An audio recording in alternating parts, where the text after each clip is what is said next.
Hello everybody, आज हम आपसे बात करेंगे हाइपोथायरॉयडिज्म इन प्रेगनेंसी के बारे में। ये एक बहुत ही आम समस्या है फीमेल्स की। तो सबसे पहले तो हम जानें कि थायराइड ग्लैंड क्या होती है। This is basically an endocrine gland which weighs about 15 grams and it is located in front of the neck. हमारी गर्दन के आगे लोकेटेड होती है, जहाँ पर हमारा एडम्स एप्पल होता है, cricoid cartilage. Thyroid gland is responsible for the production of the thyroid hormone. Thyroid responds to the hormonal signals from the brain to maintain a constant level of hormones like T3, T4 and TSH in the body. ये hormones हमारे metabolism को संतुलित करते हैं। National guidelines for thyroid management 2015 के हिसाब से India में इसका प्रेवलेंस 5 to 12% है और फीमेल्स में इसका प्रेवलेंस और भी ज़्यादा है। तो कैसे पहचानें कि आपको हाइपोथायरॉयडिज्म है? इसके कुछ आम लक्षण जैसे वज़न बढ़ना, इरेगुलर मेंस्ट्रुअल साइकिल, बेचैनी, इनफर्टिलिटी, ड्राई स्किन, बालों का पतला होना, झड़ना, कॉन्स्टिपेशन बना रहना, चिड़चिड़ापन, लो स्लो रेट, इन लोगों की हार्ट बीट कम होती है, चेहरे पे सूजन रहती है, बदन दर्द, पेट दर्द, कमर दर्द और गले में एक सूजन भी रहती है, इसको हम गोइटर बोलते हैं, मसल क्रैम्प्स, टायर्डनेस।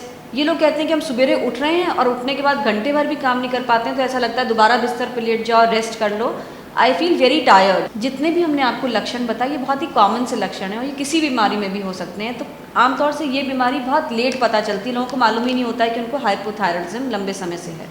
अगर हाइपोथायरॉयडिज्म प्रेगनेंसी में होता है तो ये बच्चे पर दुष्प्रभाव डाल सकता है। Before birth, baby is actually dependent upon the mother's thyroid hormone until about 12 weeks of gestation, यानी कि शुरू के 3 महीने में बच्चा टोटली मदर के थायराइड हार्मोन पर डिपेंडेंट होता है।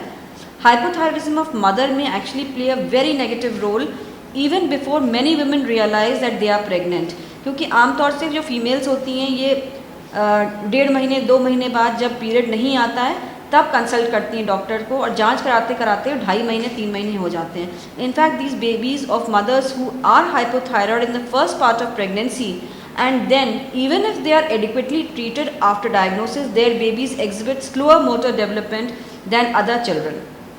Hypothyroidism is also associated with low IQs in the children. जिन माओं को हाइपोथायरॉयडिज्म होता है, भले वो माइल्ड हो, ये देखा गया है कि इनका जो IQ होता है it is 4 points to 5 points less than those children who are from euthyroid mother's.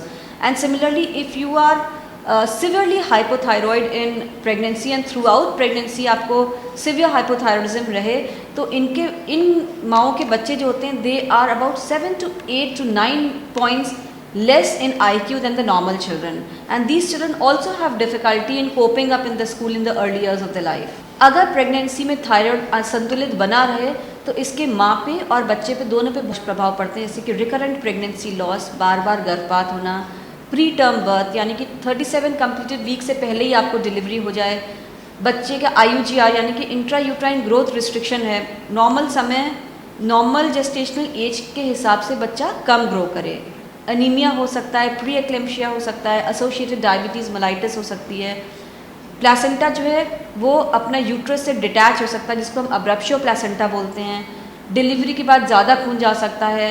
In hypothyroid mother's में ऑपरेशन की संभावना इसलिए ज़्यादा रहती है क्योंकि फीटल डिस्ट्रेस में रहता है, तो normally caesar is preferred. Iodine thyroid hormone के बनने में मुख्य भूमिका निभाता है. आयोडीन समुद्री खारे पानी में ज़्यादा मिलता है. साधारण नमक की अपेक्षा आप आयोडीनाइज सॉल्ट लें और अगर प्रेग्नेंट होने का सोच रहे हैं तो अपने thyroid function test, thyroid screening ज़रूर कराएं. Thank you.